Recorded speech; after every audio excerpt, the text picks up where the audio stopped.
arẹwà mo wẹ́gbin délé mi ò bẹ́gbin lé mo wẹ́yẹ ọ̀kíndé bùbá rẹ̀ wọ́n ní òsínbẹ̀ wọ́n nílé aláṣàkẹ́ ni gbogbo wọn mórílé o toró ní gan-an láyájọ́ ẹwà ó ti yá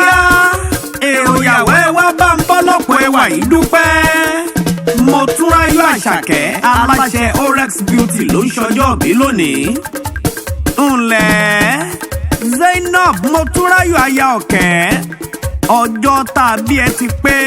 o lè gara tán gbẹ́sẹ̀ kó o tẹ̀sù mọ́lẹ̀ ọlọ́jọ́ bí òní o Títílayọ̀mí Àṣàkẹ́ ìwọ ti ṣọdún èyí náà ọpẹ́ làbọ̀ ṣe fọ́bọ ọlọ́pẹ́ tọ́pẹ́ tọ́ sí lórí oore ọpẹ́ tó ṣe fún ọ tó jẹ́ kó o tún rọ́jò òní láyọ̀ ó yá ta ló sọ pé kò pọ̀kẹ̀ oore ọjọ́ bíi Motúnráyọ̀ Àṣàkẹ́ ó kọjá OPG táyé ròyìn ńlẹ̀ adúmáadán ọlọ́pọ̀ ẹwà rèé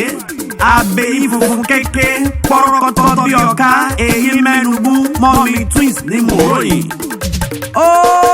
pọ̀ aláṣẹ Orex Beauty ló ní kò pọ̀kẹ̀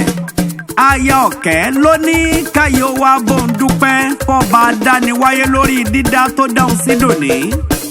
mọ́mí Muslimana Níkẹ́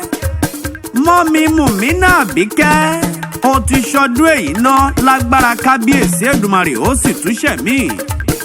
sọ̀rọ̀ Títílayọ̀mí Àṣàkẹ́ sọ̀rọ̀ sókè kó fẹnu ọpẹ́ dúpẹ́ kọba dániwáyé tó tún dá ẹ sí dòní ọlọ́jọ́ bí òní o Zainab Motúnráyọ̀ Àṣàkẹ́ ó yá tẹ́wọ́ àdúrà kó máa ṣàmì ire lójú owó rí kójú ẹ̀ ó máa ríre ò ní bẹ́kún sùn ò ní bẹ́kún jí lọ́lá kábíyèsí Èdùmàrè. Happy birthday to you Motúnráyọ̀ Àṣàkẹ́ every 25th of January is your day tọdún 2021 ló pé ìní gbogbo èèyàn ṣe ń bọ̀ ọyọ̀ ṣẹ̀ṣẹ̀ ọlọ́jọ́ bí o ó ti yá jẹ́ǹbọ́ délé bàbá tó bí ẹ lọ́mọ ìwọ ní Ìbàdàn nílé Olúyọ̀lé ọmọ àjòròsùn ẹ̀yin lọ́mọ agbọ́sásámàsá ẹ̀yin lọ́mọ agbọ́yàyàmáyà ẹ̀yin lọ́mọ òkè gúlútú gbọ́tà tí ń bà sábàrí ìgbóṣù ní bàbá yìí ti bológun ṣológun òmèrè bí àsábàrí ó mọ̀jà àgbò dúdú ni wọ́n fi ń bà sábàrí ewúrẹ́ dúdú ni bàbá yìí fi ń bológun màrímà kọgun Ìbàdàn lú Òjó